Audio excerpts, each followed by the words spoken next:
네, 안녕하십니까. 자, 이제 수특 인문 예술 본격적으로 1번 지문부터 해설 강의 시작하겠습니다.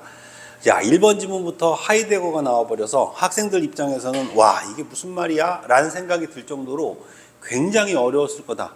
이건 저도 충분히 이해하고 납득이 됩니다. 실제로 이 하이데거가 쓴 책이 존재와 시간이라는 책이거든요. 근데 이 존재와 시간이라는 책이 서울대 필독서 100권이라고 하는 책에 선정됐다가 빠졌어요. 왜 그랬냐면 서울대생조차도 이 책을 읽고 이 내용을 너무너무 이해하기가 어렵다라고 판단을 해서 그 필독서에서도 빠졌던 책이 바로 이 하이데거의 책입니다. 그런 지문의 내용이 얼마나 어렵겠어요, 학생 입장에서. 그래서 여러분들이 꼭 좀 기억하셔야 될 게 뭐냐면 이렇게 어렵게는 안 나온다. 자, 그런데 중요한 거는 이 지문에 있는 내용을 이해하고 하이데거의 지문을 만나면 이것보다는 훨씬 더 다듬어진 상태로 지문을 쓰겠죠. 그럼 훨씬 빠른 속도로 이해해서 수능 문제에서는 분명히 도움이 될 거다. 철학자들 중에 하이데거가 나온다? 와, 이거는 굉장히 좀 어려운 지문으로 나올 가능성이 높고, 올해 만약에 그렇게 출제된다면 이 지문은 굉장히 출제될 가능성이 높다. 자, 그래서요, 이 지문 자체를 그냥 그대로 설명하면 여러분들이 너무 헷갈리실 것 같아서 일단 죄송하지만 제가 이 하이데거가 했던 단어 3가지만 먼저 좀 알려드리고 그리고 나서 이 지문을 설명해 보도록 하겠습니다. 그럼 훨씬 더 글이 이해하기가 쉬울 것 같아서 일단 이 글에는요, 존재자라는 말이 나와요. 여기서 존재자는 여러분 너무 어렵죠, 여러분들한테는. 그죠? 존재자라고 생각하지 말고 사람을 포함한 모든 사물을 존재자라고 생각하시면 돼요. 그러니까 바다도 존재자가 되고 하늘도 존재자가 되고 책상도 존재자가 되는 거죠. 그러니까 사람을 포함한 모든 대상을 다 존재자라고 놓은 거예요, 하이데거는. 두 번째, 존재는 뭐냐? 그 존재자가 가지고 있는 고유의 성격, 그러니까 본질이라고 생각하셔도 돼요. 그러니까 본성, 본성이라고 생각하셔도 됩니다. 그러니까 예를 들면 책상은 어떤 본성으로 만들어진 거예요? 그렇죠. 책을 읽게끔 하는 본성으로 만들어진 거죠. 칠판은 어떤 본성을 가지고 만들어진 거예요? 그렇죠. 칠판은 필기하는 본성을 하려고 만들어진 거잖아요. 그죠? 그러니까 그 고유한 존재자가 가지고 있는 성격, 요걸 뭐라고 부른다? 존재라고 부른다고 생각하시면 돼요. 자, 그러면 이제 현 존재는 뭐냐? 이게 가장 중요한 단어인데 그냥 인간이라고 생각하시면 되는데요. 이렇게 설명하고 넘어가면 여러분들 하이데거를 이해하기가 좀 어려우니까 잠깐 설명해 드리면 왜 현 존재는 인간만 되냐면요. 현 존재는 존재자가, 즉 인간도 하나의 존재자죠. 이 존재자가 자기의 존재에 대해서 생각해 볼 수 있는 거죠. 그러니까 결과적으로 인간만이 존재자 중에 인간만이, 그죠? 자기가 어떤 성격을 가지고 태어났는지, 또는 난 어떤 성격을 가지고 태어난 사람인지, 또는 난 어떤 본성을 가지고 태어난 사람인지, 심지어는 내가 도대체 인간으로 태어난 이유가 뭔지, 이런 걸 생각할 수 있는 사람, 생각할 수 있는 대상. 근데 그건 여러분들 우리가 알기로는 지금 현재 누구밖에 없어? 인간밖에 없잖아. 그러니까 이걸 현 존재라고 부른다, 이렇게 생각하시면 돼요. 들어보니까 어때요? 별거 아니죠? 근데 이 3단어가 바로 이 지문을 해석하는 가장 중요한 키워드였던 겁니다. 다시 설명드릴게요. 존재자는 뭐라고요? 우리가 가지고 있는 그러니까 우리 주변, 나를 포함한, 인간을 포함한 모든 사물을 존재자라고 불러요. 그 존재자가 가지고 있는 고유한 성격을 뭐라고 불러요? 존재. 근데 그 존재자들 중 자신의 성격이나 자신의 본성에 대해 생각하는 자를 뭐라고 불러? 현 존재라고 부른다. 우리 그냥 인간이라고 생각하셔도 됩니다. 이해되셨나요? 자, 이 상태로 여러분들이 이제 이 지문을 한번 해석해 보도록 하겠습니다. 지문도 길고요, 내용도 어렵고요. 근데 이 3단어만 알면 정말 쉽게 풀린다. 자, 한번 가보도록 합시다. 자, 유물론은 끊어보시죠. 자, 그럼 첫 번째로 등장하는 게 유물론이었죠. 근데 이건 하이데거가 비판한 거니까 한번 읽어보고 나서 그 다음에서 지울게요. 일단 세상의 본질이 물질이고, 끊어보죠. 그럼 유물론은 모든 세상의 본질은 다 뭐다? 물질이다. 그러니까 세상의 본질은 물질로만 이루어져 있어. 그래서 우리가 감각하는 대상뿐 아니라 의식, 정신, 이런 것도 여러분 심지어 뭐로 보는 거죠? 객관적 물질의 산물일 뿐이라고 보는 입장이에요. 그러면 유물론은 여러분 모든 존재하는 이 의식, 예를 들면 사물, 감각하는 대상 다 뭐일 뿐이다? 물질일 뿐이다.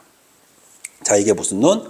유물론. 오직 물질만 존재한다. 자, 그 다음 한편 주관적 관념론은 세모티죠. 자, 이건 전혀 다른 이야기니까 세상의 본질은 뭐다? 얘는 정신이다. 그러니까 유물론은, 자, 여기다 쓸까요? 자, 유물론, 자, 2가지를 가지고 한번 써보겠습니다. 여기다 쓸까요?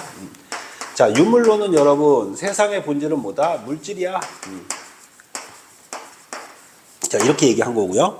그 다음 두 번째 누굽니까, 여러분? 주관적 관념론. 주관적 관념론은, 주관적 관념론이니까 뭐 보는 순간에도 주관적 관념론이라는 게 여러분 뭐가 중요하다고 생각하겠어요? 인식이 중요하다는 생각하겠죠. 그래서 모든 본질은 뭐다? 정신이다. 하나는 물질이 중요하다고 얘기한 거고 하나는 뭐다? 정신이다. 이렇게 얘기한 거예요. 이 두 개를 깐 게 누구다?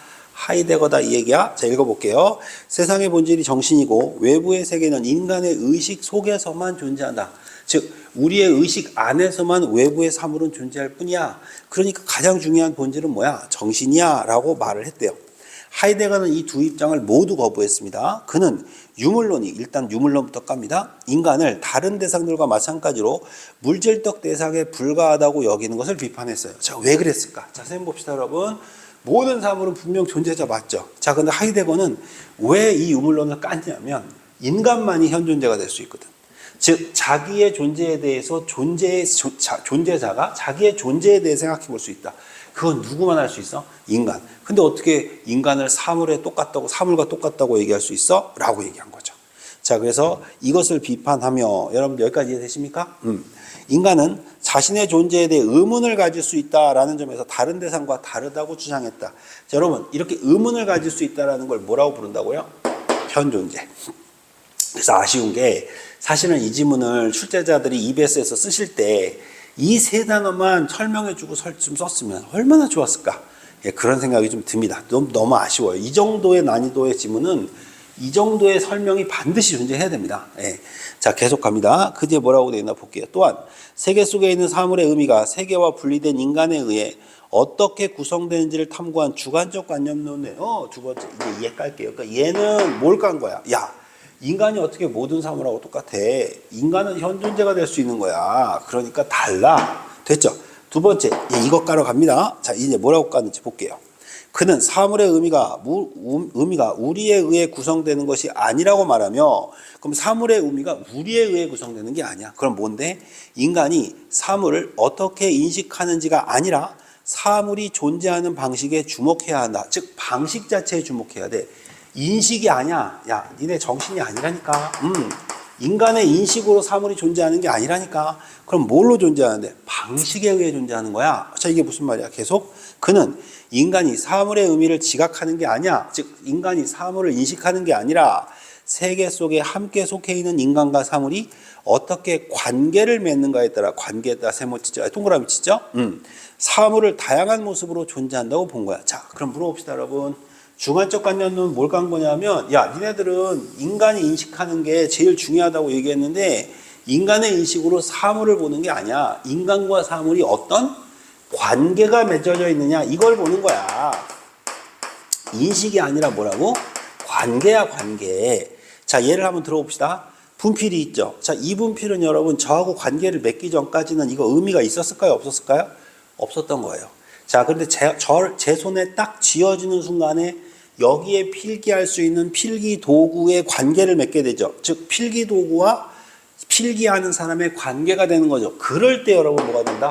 의미를 갖게 되는 거야. 이해되십니까?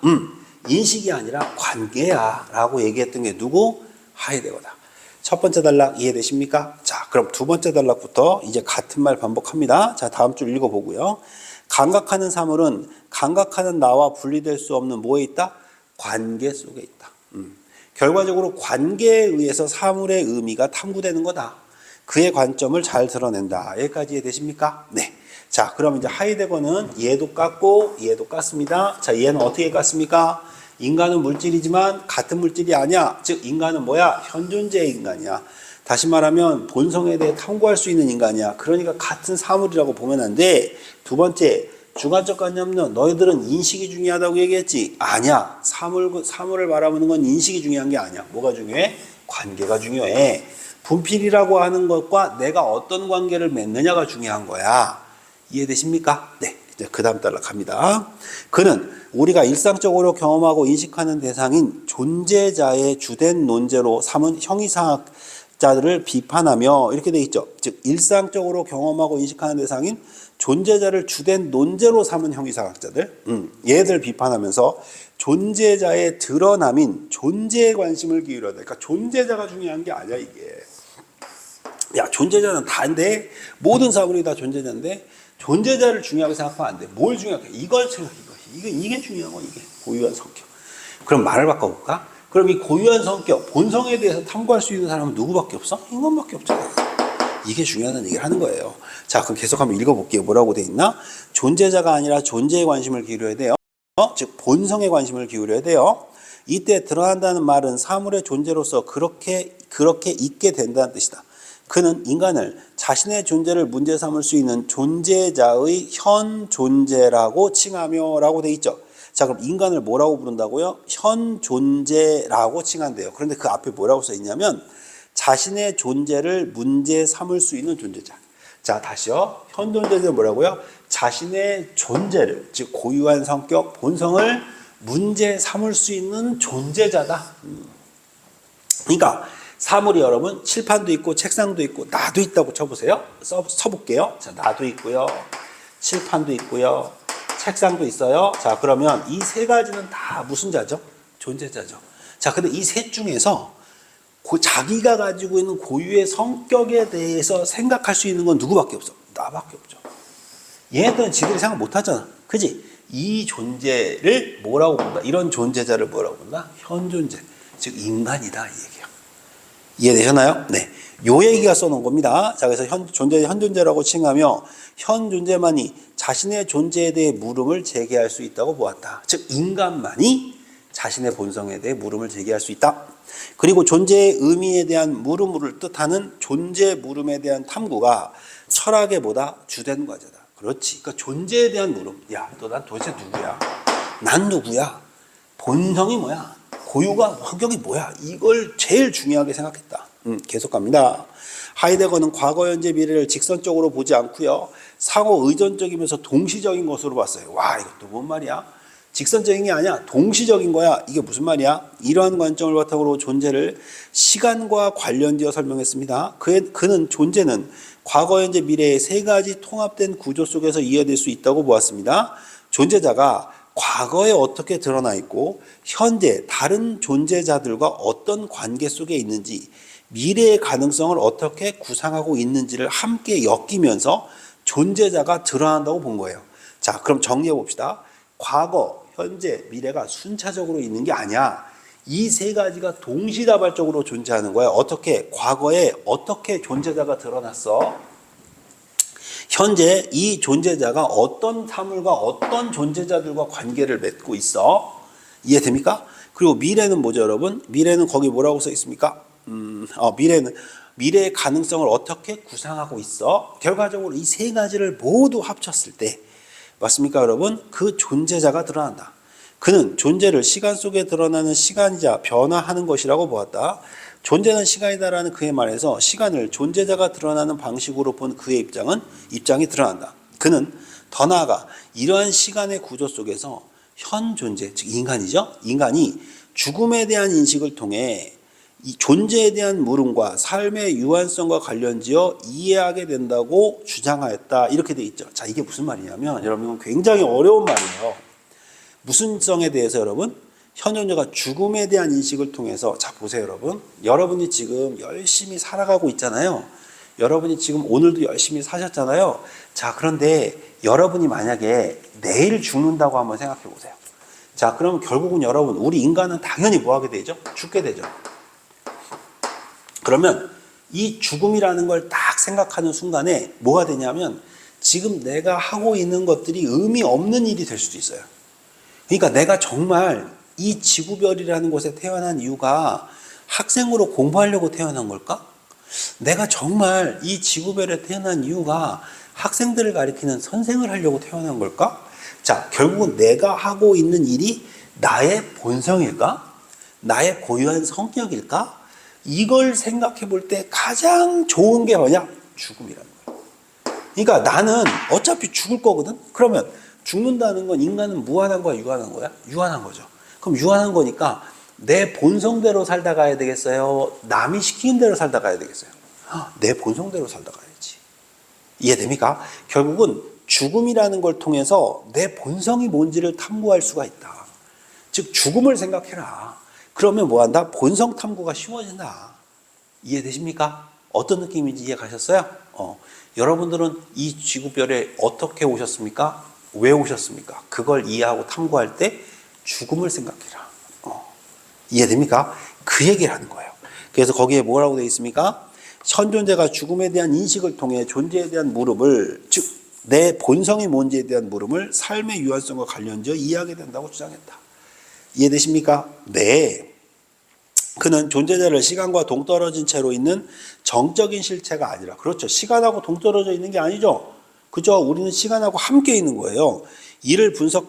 간주하고 이를 분석하려 한 서양 전통 철학을 비판하면서 현 존재를 도구로 쓰일 수 있는 존재자는, 다시 현 존재에게, 누구예요? 인간이죠. 인간에게 도구로 쓰일 수 있는 존재자는, 그럼 여기서는 예를 들어 망치를 예를 들었는데, 그럼 존재자는 뭐가 되는 거예요? 망치가 되는 거죠. 자, 그럼 망치라는 단어를 넣어서 읽어볼게요. 인간에게 도구로 쓰일 수 있는 망치는 인간과의 관계를 맺는 방식에 따라 손 안에 있음 또는 눈앞에 있음으로 드러난다. 두 가지로 나눌 수 있다. 자, 그럼 물어봅시다, 여러분. 손 안에 있으면 이건 지금 내 망치가 내 손에 있으니까 쓸모가 있는 거야, 없는 거야? 있는 거죠. 관계를 맺고 있는 거란 말이에요. 자, 그런데 눈앞에 있어요. 자, 그럼 그건 나하고 지금 아직 관계 맺었어요, 안 맺었어요? 안 맺었죠.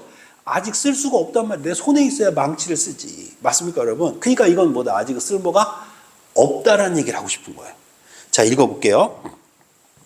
전자는 즉 손 안에 있음이죠. 사물이 객관화된 대상으로 인식되지 않은 채 특정한 목적이나 용도에 따라 현 존재, 즉 인간에게 사용되는 것이고, 그렇죠. 망치라고 하는 건 못을 받기 위한 용도로 존재하는 거잖아요. 맞습니까? 그것이고, 후자 뭡니까? 눈앞에 있음은 사물이 이러한 도구적 맥락에서 벗어나, 즉 목적이나 용도에서 벗어나 객관화된 대상으로 인식되는 것이다. 하이데거는 망치를 예로 설명합니다. 우리는 망치로 못을 박을 때 망치라는 도구를 객관화된 대상으로 인식하는 게 아니라 못을 박는 행위로 집중하죠. 다시 말하면 뭐죠, 여러분? 목적이나 용도죠. 그럼 물어봅시다. 망치의 목적이나 용도는 다른 말로 바꾸면 뭐가 될까? 망치의 존재죠. 이해됩니까? 그럼 이 현 존재가 이 망치라고 하는 것의 본성을 알려주고 싶어. 자, 그러면 손 안에 있어야 돼? 눈앞에 있어야 돼? 손 안에 있어야 된다고, 손 안에. 이해되십니까? 네. 계속 가볼게요, 여러분. 그래서 못을 박는 행위에 집중한다. 이는 망치가 손 안에 있으므로 인간과 관계를 맺는 것이다. 이때 망치는 현 존재, 즉 인간에게 쓸모있는 도구죠. 한편 망치가 부러져 못 쓰게 되면 망치는 쓸모있는 도구가 아니라 인식의 대상이 되어 눈앞에 있으므로 현 존재, 즉 인간과 관계를 맺게 됩니다. 다시 말하면 인식의 대상일 뿐인 거예요. 쓸모는 없는 거예요. 이해됩니까? 계속. 도구로 쓰이는 존재자, 맞죠? 망치죠. 즉 도구적 존재자, 누구죠? 망치죠. 이게 도구로서 기능하지 못하게 되면, 그렇죠, 쓸모가 없는 거죠. 존재자, 즉 망치와 현 존재, 인간의 관계가 달라진다고 본 것이다. 이해되십니까? 관계가 달라지는 거예요. 이해됩니까? 오케이. 계속. 하이데거는 전통 철학이 사물을 눈앞에 있음으로만 보려고 하는 거야. 야, 너는 왜 자꾸 망치를 인식하려고만 해? 야, 그 망치를 인식하는 게 뭔 의미가 있어? 그거 말고 또 모두 해야 돼. 그렇지. 쓸모 있으면 없음, 이것도 얘기해야지. 그래서 눈앞에 있음으로 보려면 비판하며, 실제로 대부분의 사물은 객관적으로 관찰되는 게 아니야. 너희들 자꾸 객관적으로 관찰하려고 하잖아. 그러지 마. 손 안에 있음으로 경험된다고 강조했다. 다시 말하면 손 안에 있어야 그 존재자, 즉 망치가 뭐한다? 존재할 이유가 생기는 거야.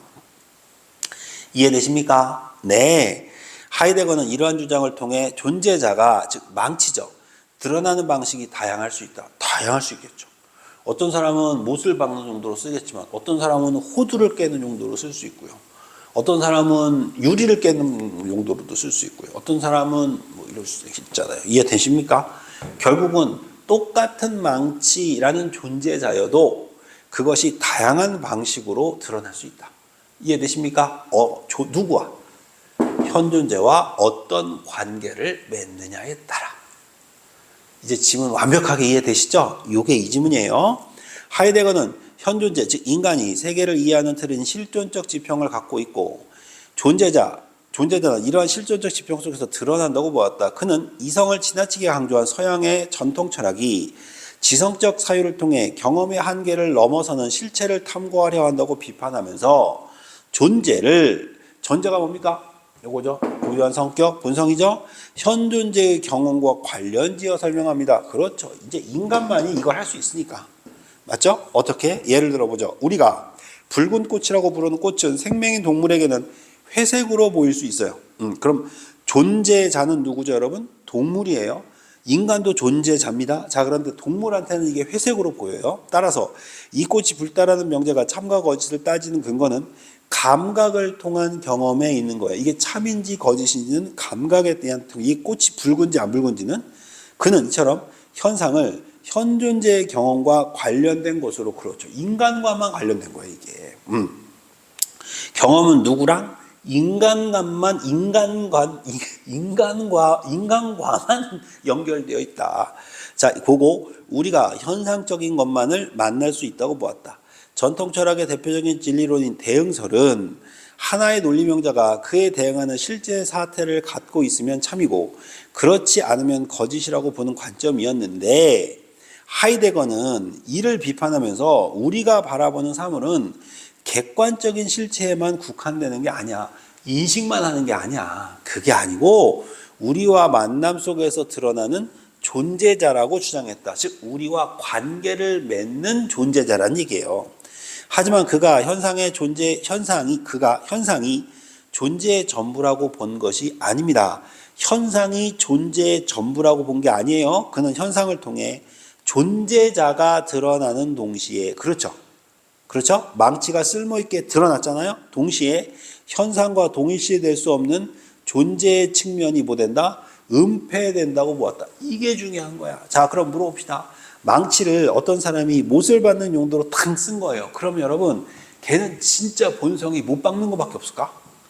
아니지. 호두를 깨는 것도 있을 수 있고 유리를 깨는 것도 있을 수 있지. 자, 그러니까 다시 말하면 존재의 측면이 은폐된다. 하나만 드러나고 나머지는 안 보인다고. 이해돼요? 존재자가 특정한 방식으로 드러남으로써, 이제 이해됩니까? 망치가 못을 박는 것으로 드러남으로써 다른 존재 가능성이 은폐된다. 그게 없어져 버린다. 그러니까 망치를 맨날 이렇게 못 박는 데만 쓰냐 이거야. 코 빨 때도 쓰고. 그러면 안 되겠다. 그치? 친구 때릴 때 큰일 나요. 그러니까 이런 식으로 여러분 뭐죠? 그 존재자가 어떤 존재다라는 순간에 다른 존재가 될 수도 있잖아. 근데 그게 은폐가 돼버린다. 이해되십니까? 엄청 어렵죠, 여러분. 어렵죠, 당연히 학생 입장에서는. 그래서 하이데거는 20세기 큰 영향을 끼친 철학자로 인정됩니다. 그 이유는 그가 서양 전통 철학의 기반이 된 형이상학을 새롭게 바라보려고 했을 뿐만 아니라 새로운 관점에서 존재를 바라보게 하였기 때문이에요. 그럼 어떤 존재를 바라본 거야? 그렇죠. 현존재의 관점에서 존재를 바라본 거죠. 계속 갑니다. 그래서 존재에 대한 그의 관점에 대해 현존재의 중심으로 대상을 이해하고 대상을 부차적 존재라고 여기는 거라고 비판하기도 한다. 하지만 세계가 객관적으로 주어진 것이 아니고 인간이 대상과 만나는 과정에서 존재자가 드러난다는 그의 주장은 세계에 대한 우리의 이해를 넓혀주는 데 의의를 가진대요. 그래서 비판하는 사람도 있는데 이런 의의도 있다. 자, 이게 바로 여러분 무슨 지문? 하이데거의 지문이었던 겁니다. 내용 충분히 이해되셨나요? 자, 이 내용만 이해됐다면 문제는 아주 수월하게 풀려요. 문제는 어렵지 않았거든. 근데 문제가 어려웠죠. 왜냐면 지문 이해가 안 되니까. 그러니까 여러분들 지금 이거 얘기한 겁니다. 자, 하이데거의 진짜 여러분 이게 뭐죠? 존재와 시간. 이 책은 철학과 다니는 애들도 어렵다고 얘기할 정도로 엄청나게 어려운 책이에요. 그러니까 우리가 좀 생각하고 사유할 수 있는 경험을 해보고 싶다? 한번 이래독 해보는 것도 괜찮지 않을까 하는 생각을 조심스럽게 해봅니다. 무슨 내용인지 아시겠죠? 자, 문제는 여러분 정답만 확인하면서 어디가 틀렸는지만 얘기하고 넘어갈게요.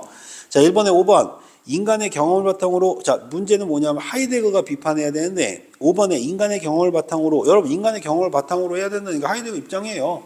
그러니까 이건 여러분 비판하는 게 이유가 될 수가 없어서 5번이 된 거고요.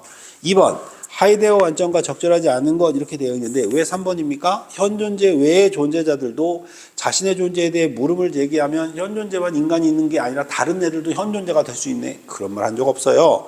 정답은 그래서 3번입니다. 문맥을 고려해서 A의 의미를 추론한 내용 이렇게 되어 있는데 A가 뭐예요? 감각되는 사물은 감각하는 나와 분리될 수 없는 관계 속에 있다. 그러니까 4번 인간이 사물과 관계를 맺는 방식에 따라 사물은 다른 모습으로 존재할 수 있다. 그렇죠. 어떤 관계를 맺냐고. 그 관계를 맺음에 따라서 그 존재자의 존재는 달라진다니까. 이해되시죠? 네.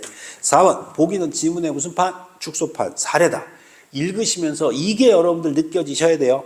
읽어보겠습니다. 철수는 매일 아침 등교할 때 자전거를 타고 갑니다. 철수는 자전거를 객관화된 내성으로 인식하지 않고요. 등교를 위한 도구로만 인식합니다. 그럼 여러분 손 안에 있는 거예요? 바라보는 거예요? 손 안에 있는 거죠. 이해됩니까? 쓸모가 있는 자전거란 말이에요. 그런데 어느 날 자전거가 체인이 끊어져서 페달을 밟아도 바퀴가 돌아가지 않네요. 쓸모가 없어져버렸네. 이때 자전거가 더 이상 학교에 가기 위한 도구의 기능을 못하게 됨을 깨닫고 자전거를 살펴보며 종류, 재질, 바퀴의 크기 등을 파악했대요. 그럼 여러분 이건 눈앞에 있는 자전거예요? 내 손 안에 있는 자전거예요? 눈앞에 있는 자전거죠. 그 후 철수는 자전거 수리점에 가 자전거를 수리한 뒤 다시 평소처럼 자전거를 타고 다니네. 어이구, 그럼 이건 손 안에 든 자전거예요? 바라보는 자전거예요? 손 안에 든 자전거죠. 그러니까 손 안에 있다가 밖으로 갔다가 손 안에 있다가 이 얘기한 거예요 지금. 어떤 느낌인지 이해되세요? 네. 자, 이렇게 돼서 적절한 거 5번 자전거가 고장나기 전 철수가 등교를 위한 도구로 자전거를 사용할 때와 철수가 자전거 체인이 끊어진 것을 인식하고 자전거를 살펴볼 때 자전거라는 존재자가 드러나는 방식은 당연히 다르죠. 손 안에 있느냐 바라보고 있느냐. 이해되십니까? 네. 그 정답은 5번이 됐던 겁니다.